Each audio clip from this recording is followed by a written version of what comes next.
Hello friends, आज का topic है बेटा रेटिकुलोसाइट काउंट के बारे में। ये बेटा रेटिकुलोसाइट काउंट क्या होता है? रेटिकुलोसाइट काउंट बेटा ये आरबीसी की बेटा ये थर्ड स्टेज होती है। ये इमेच्योर सेल्स होते हैं, इसको क्या बोलते हैं बेटा? Immature cells. ये मतलब पूर्ण रूप से विकसित नहीं हो पाते हैं, जिसको हम बेटा रेटिकुलोसाइट काउंट कहते हैं। क्योंकि जो आरबीसी जो होता है बेटा, आरबीसी को बनने में 7 डेज लगते हैं। इसकी 4 स्टेज होती है। आरबीसी कितनी स्टेज होती है फॉर्मेशन की बेटा? 4 स्टेज। इसी को हम बोलते हैं इरेथ्रोपोइसिस। क्या बोलते हैं? इरेथ्रोपोइसिस। पहली स्टेज क्या होती है बेटा? प्रो नॉर्मोब्लास्ट होती है। दूसरा आपका होता है बेटा इसमें नॉर्मोब्लास्ट होती है। और तीसरा आपका होता है रेटिकुलोसाइट। और चौथी स्टेज होती है बेटा आपकी इरेथ्रोसाइट। तो ये आरबीसी बनने की थर्ड स्टेज होती है रेटिकुलोसाइट काउंट। ठीक है, तो इसी के लिए हम क्या करते हैं? रेटिकुलोसाइट काउंट करते हैं कि हम देखते हैं इसमें बोन मेरो में इमेच्योर सेल्स तो नहीं आ रहे हैं। अगर बोन मेरो से, क्योंकि आपको पता है जो सेल्स जो होते हैं बेटा बोन मेरो से बनते हैं। कहाँ से बनते हैं बेटा? बोन मेरो से बनते हैं। तो जो बोन मेरो से जो सेल्स बनेंगे बेटा, तो उसी के बारे में हम फाइंड आउट करते हैं। ठीक है, कि जैसे कि आपको पता है कि आरबीसी का काम क्या होता है बेटा? आरबीसी के अंदर हीमोग्लोबिन होता है।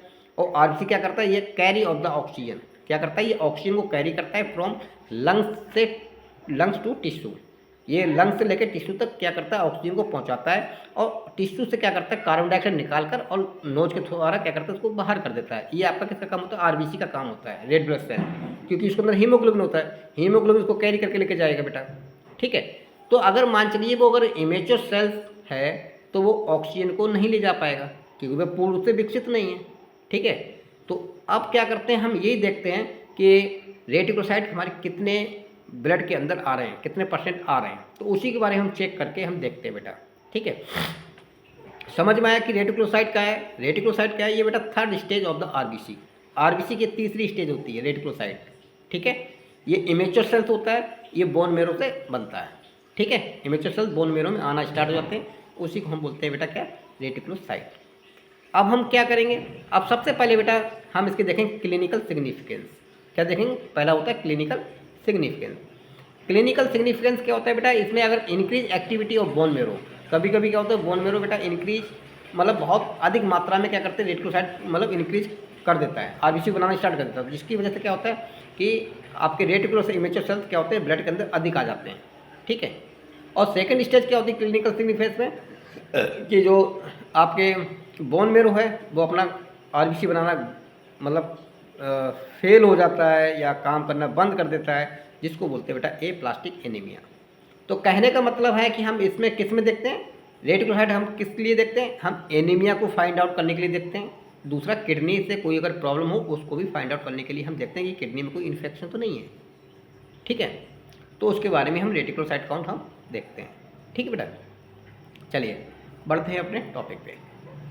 अब ये तो आपका रहा क्लिनिकल सिग्निफिकेंस। अब आता है क्या आपका इसका प्रिंसिपल, इसका सिद्धांत क्या है? इसका सिद्धांत होता है बेटा कि इसके अंदर एक हम स्टेन यूज करते हैं जिसको बोलते हैं सुप्रावाइटल स्टेन। जो सुप्रावाइटल जो स्टेन होगा वो आरबीसी के अंदर जो न्यूक्लियस होता है, ठीक है, जो रेटिकुलम थ्रेड जैसे धागे हैं उसको कलर वो ले लेगा। और उसी कलर के आधार पे हम आइडेंटिफाई करते हैं कि अगर मान चलिए ये ब्लू, डीप ब्लू कलर अगर दिख रहा है जहाँ पे, ठीक है, आरबीसी जो होगा वो डीप ब्लू होगा तो हम समझ जाते हैं ये रेटिकुलोसाइट है। और जो पेल ब्लू होगा, हल्का सा ब्लू होगा, तो वो होगा हमारा आरबीसी। ठीक है, तो आरबीसी रेटिकुलोसाइट में अंतर में ये है कि वो डीप ब्लू कलर पकड़ेगा और आरबीसी होगा वो पेल ब्लू कलर पकड़ेगा, हल्का सा ब्लू। ठीक है, ये आपका डिफ्रेंशिएट है आपका रेटिकुलोसाइट काउंट में और आरबीसी देखने में माइक्रोस्कोप में जब देखते हैं। ठीक है, ये तो आपका प्रिंसिपल रहा। अब हम बात करते हैं रीजेंट के बारे में। इसके अंदर बेटा रीजेंट लेते हैं जिसका नाम होता है सुप्रावाइटल रीजेंट। क्या लेते हैं? Supravital reagent. सुप्रावाइटल रीजेंट में क्या है? अगर मान लीजिए सुप्रावाइटल रीजेंट नहीं है तो हमें आपको प्रिपरेशन बनाना पड़ता है। तो हम कैसे बनाएंगे?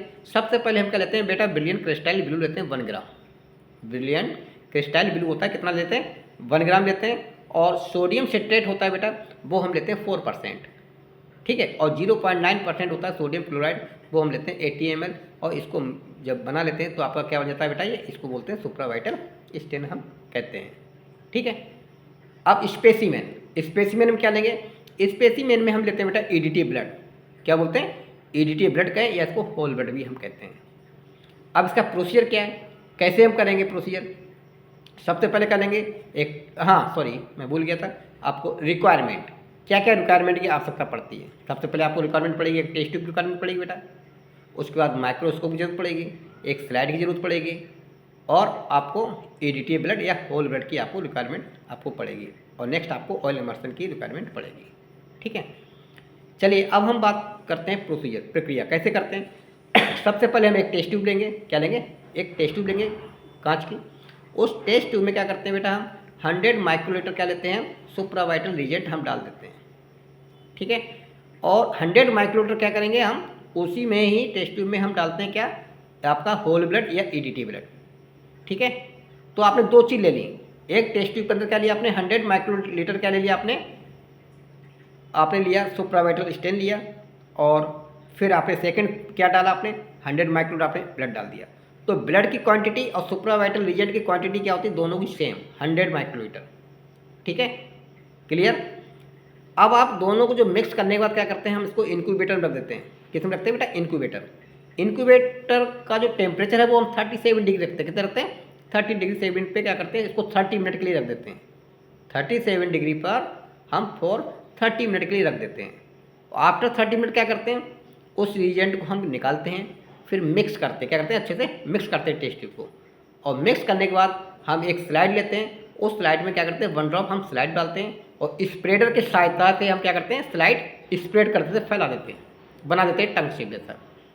ठीक है, और जब एयर ड्राई हो जाती है हमारी स्लाइड, जब एयर ड्राई हो जाए फिर क्या करते हैं, उसको हम देखते हैं, उसके ऊपर हम डालते हैं ऑयल इमर्शन डालते हैं, क्या डालते हैं, 1 ड्रॉप ऑयल इमर्शन डालते हैं। और फिर माइक्रोस्कोप के अंदर हम देखते हैं, पहले देखते हैं 10x पे, लास्ट में हम 100x पे इसको देखते हैं कि ऑयल इमर्शन 100x पे ही हम यूज करते हैं। ठीक है, अगर ऑयल इमर्शन अगर डाल रहे हैं तो 100x पे ही हम देखेंगे। जब 100x पे जब देखेंगे तो अगर आपको डीप धागे जैसे आपको देखें, डीप वायलेट कलर या ब्लू कलर अगर आपको दिखें तो आप समझ जाती हैं रेटिकुलोसाइट है। और अगर पेल माने हल्का, अगर पेल अगर आपको दिखे तो आप समझते हैं RBC है। ठीक है, आप समझिए इसकी नॉर्मल वैल्यू।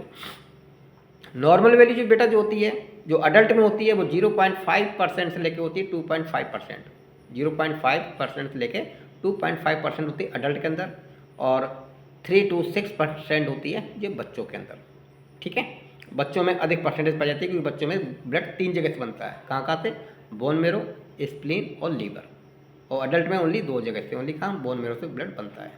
ठीक है बेटा, तो आपको आई होप आपको समझ में आ गया होगा कि रेटिकुलोसाइट हम क्यों करते हैं, कैसे करते हैं, नॉर्मल वैल्यू। और आज के लिए इतना बहुत। जय हिंद, जय भारत।